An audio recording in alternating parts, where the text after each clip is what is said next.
স্বাস্থ্য ভবনে চিকিৎসক সংগঠনদের নিয়ে বৈঠক নিষ্ফলা হয়েছে।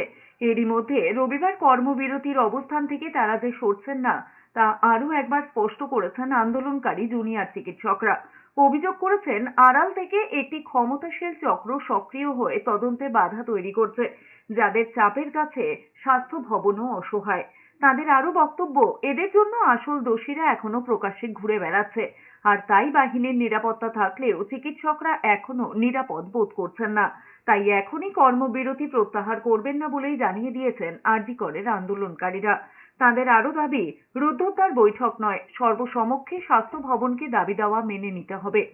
এই বৈঠক থেকে স্পষ্ট হয়ে যায় যে এদের পেছনে এক অশুভ দুষ্ট চক্র অতি মাত্রায় সক্রিয়, যারা এত কিছুর পরেও সন্দীপ ঘোষ সহ কর্তৃপক্ষকে আড়াল করতে ব্যস্ত এবং তাদের চাপের কাছে কার্যত স্বাস্থ্য ভবনও অসহায়।